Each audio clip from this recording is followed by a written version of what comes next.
What's your other name? What do you? Stomp? Stop. Stop. Stop.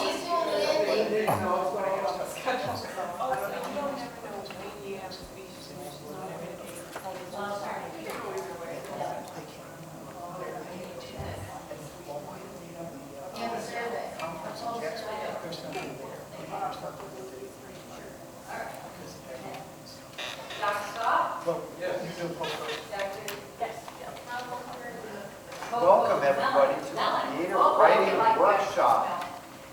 Glad that you have come here all the way from Dunedin, Harvard, I think we started already. Fort Myers. Anybody want to tell us where exactly you came from?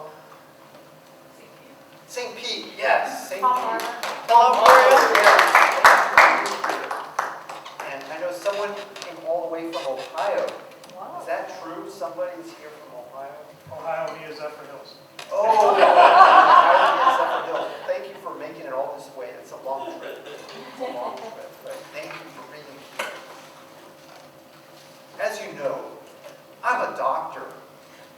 And I've been seeing all these patients come into my office and they have different symptoms like fatigue and sore throat and pale skin and chest tightness.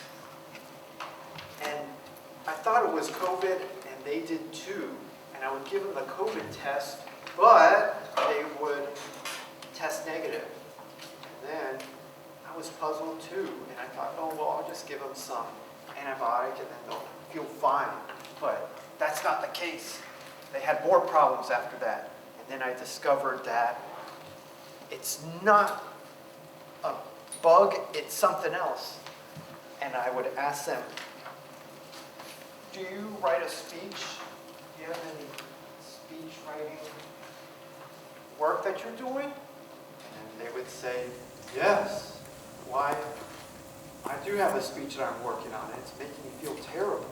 And so I discovered, it's not a bug, it's the speech writing. It's bringing them down. It's messing with their brains.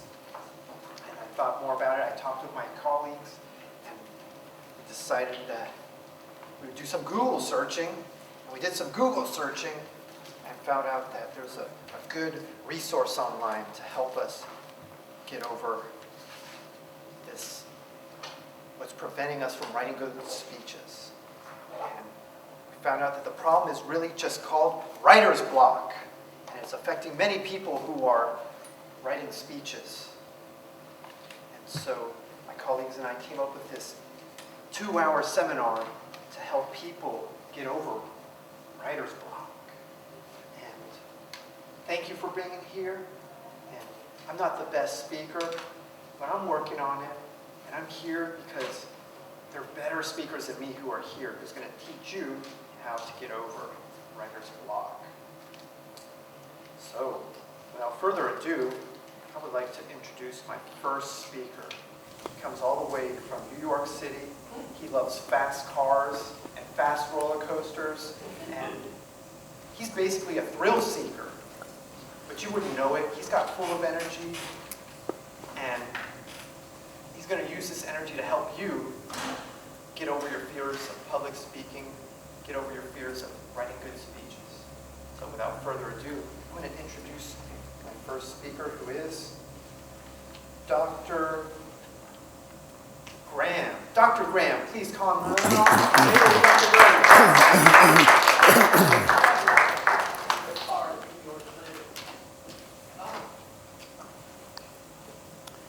Yes, I'm Dr. Moonlight Graham. And I would, some of you may be familiar with that field right out there. I'm so thrilled that Ray Kinsella built that field because I had a chance to meet some people who were not maybe, I wasn't as successful at, certainly at public speaking, as people like Dr. Larry and Dr. John, and we have Dr. Lane here today to help us get over that fear of public speaking. 1 or 2 cautions ahead of time. We do have a restroom, should you want to use them. They're out to the left. And there's a family room, and there's also a restroom for males and females. We do suggest that if you're mic'd, though, especially the guys, you might want to turn your mic off. What do you got there? Oh, thank you very much. I have a little bit of a horse. It's a very small horse, and it's been giving me some issues, but I'm vaxxed, I'm boosted, and I've tested negative, so I'm pretty good to go. But they call me Moonlight Graham in a way because I was fast.